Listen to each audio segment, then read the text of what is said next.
क्या ईश्वर है? अगर है तो कौन सा वाला ईश्वर माने? क्रिश्चियनिटी वाला, इस्लाम वाला या फिर हिंदू धर्म के तमाम ईश्वरों को माने? सभी धर्म के लोग दावा करते हैं कि उनका वाला ही सच है, बाकी सब नकली। अब नकली और असली ईश्वर की टेस्टिंग कैसे होगी, पर कोई नहीं बताता। किसी भी धर्म का ठेकेदार ईश्वर है यह सिद्ध करके नहीं बता पाता, असली और नकली का तो छोड़ ही दीजिए। अच्छा, एक बात और है, सभी धर्म के ठेकेदार यह भी दावा करते हैं कि उनके वाले ईश्वर ने सृष्टि की रचना की है।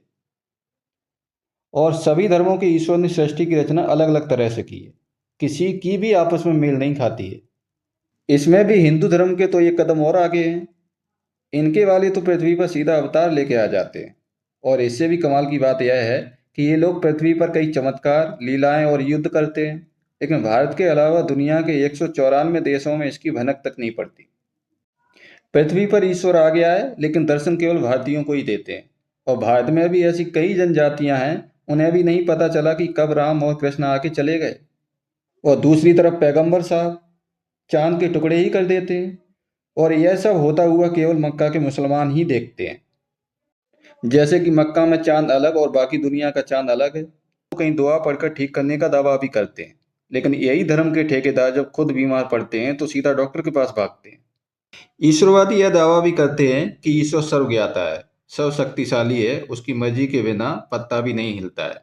तो क्या माना जाए कि दुनिया में जितने भी रेप, हत्याएं, चोरी, डकैती, मारकाट, यह सब ईश्वर ही करता है? तुम्हारा ईश्वर इतना असंवेदनशील क्यों है कि उसके सामने मासूम बच्चियों का रेप होता है और वो तमाशबीन बनकर देखता रहता है? आखिर यह सब करवा कर उसे क्या मिल रहा है? इनका कहना यह भी होता है कि ईश्वर नैतिकता सिखाता है। कौन सी नैतिकता? जाति आधार पर भेदभाव करने की, धर्म के आधार पर शोषण करने की, या फिर महिलाओं को दोयम दर्जे का समझने की? किस प्रकार की नैतिकता है यह? इन ईश्वरवादियों के पास कोई तर्क नहीं होते। ले दे के इनके पास एक ही तर्क होता है कि अगर ईश्वर नहीं है तो यूनिवर्स कैसे बना। इनके सारे कॉज एंड रीजन यहीं पर लागू होते हैं, और जैसे ही इनसे पूछ लिया जाता है कि ईश्वर की रचना किसने की, तो सारे के सारे इनके लॉजिक धरे के धरे रह जाते हैं।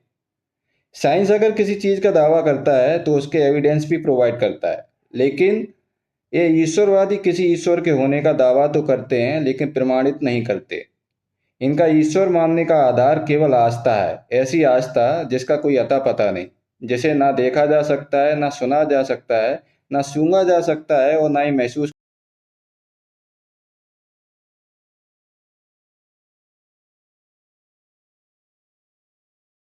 अगर आपको हमारा वीडियो अच्छा लगा हो तो शेयर करिए, फॉलो नहीं किया है तो फॉलो करिए, और हमारे यूट्यूब चैनल को सब्सक्राइब जरूर कीजिए।